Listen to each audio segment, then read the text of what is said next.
அப்படியா? கரெக்டா அது நீங்க சொன்ன மாதிரி ஏதோ ஒன்று ஆகுதுன்னீங்களா, அதே மாதிரி ஆகிப்போச்சு சார். அப்படிங்க, என்னாச்சுங்க? அவங்க ஹார்ட் அட்டாக்ல இறந்துட்டாங்க சார். பாத்தீங்களா, நான் சொன்னேன் பாத்தீங்களா? அதுதான் கரெக்டா. அசூப மாதிரி வந்துருச்சு சார். அதனால அதான். அதை டிராப் பண்ணிட்டேன் சார். அப்படிங்களா? ஓ, ம் சரி சரி சரி சரி. அது ஓகே. பேப்பரும் கொஞ்சம் பிரச்சனையா இருந்துச்சு. சரி சரி நான் சரி. அதனால அட்வான்ஸ் பண்ற டைமுக்கு ஓகே. நான் அதுதான் உங்களை கேட்டு அட்வான்ஸ் பண்ணாம வந்து நல்லதாச்சு. நீங்க ஏதோ ஒன்று சொன்னீங்க பாருங்க, நான் ஆமா. அப்படியே நிறுத்திட்டேன். அதான் அதான் அதான். இல்ல, நீங்க எல்லாம் நிறுத்திட்டேன். எல்லாம் பண்ணியாச்சு அப்படின்னு. அனைவருக்கும் வணக்கம். நான் உங்கள் ஏல்பி அஸ்ட்ராலஜர் ரமேஷ், பெங்களூர்ல இருந்து பேசுறேங்க. இப்ப நீங்க கேட்ட அந்த குரல் எவ்வளவு ஒரு பெரிய கண்டத்துல இருந்து தச்சிருக்காரு பாத்தீங்களா? இவர் நம்ம ஒரு 4 மாசம் முன்னாடி ஜாதகம் பார்க்க வந்திருந்தாருங்க.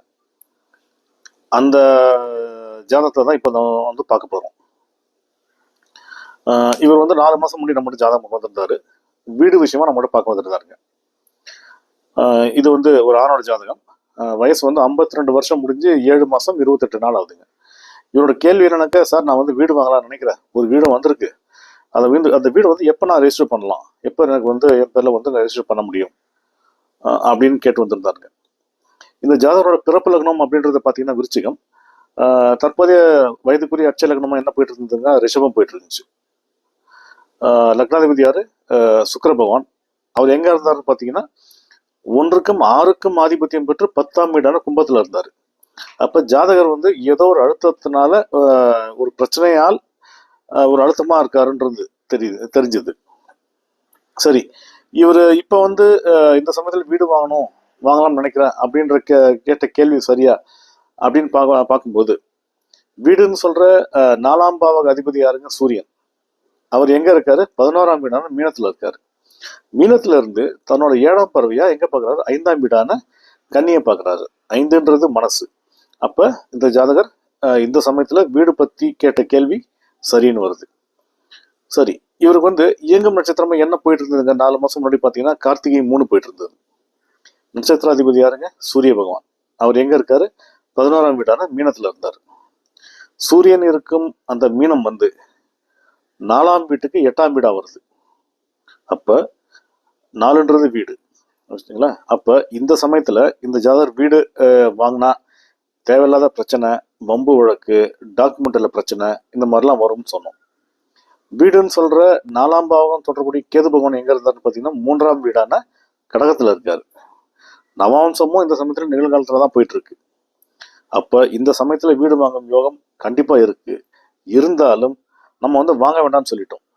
இப்போ இந்த பீரியட்ல கரெக்டா உங்களுக்கு ஒரு வீடு வரும், அந்த வீட்டை நீங்க வாங்கக்கூடாது அப்படின்னு சொன்னோம். ஏன்? கார்த்திகை 4 முடிகிற வரைக்குமே நீங்க வீடு வாங்கக்கூடாதுன்னு சொல்லிட்டோம். அப்படியும் மீறி வாங்கினால் உங்க குடும்பத்துல ஒரு அசுப நிகழ்வு நடக்கும், ஒரு மரணத்துக்கு ஒப்பான ஒரு கண்டம் நடக்கும்.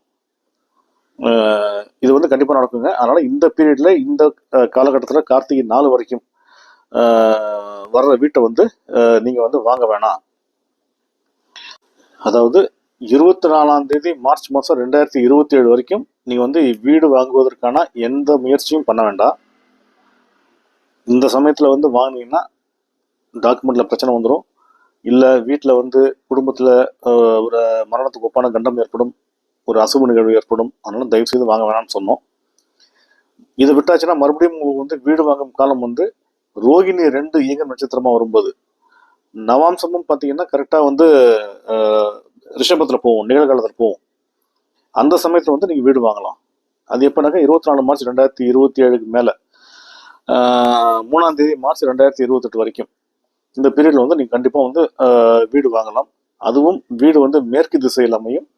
நீங்க மாடி வீடு தான் வாங்குவீங்க அப்படின்ட்டு நம்ம சொல்லி தெளிவா சொன்னோம்.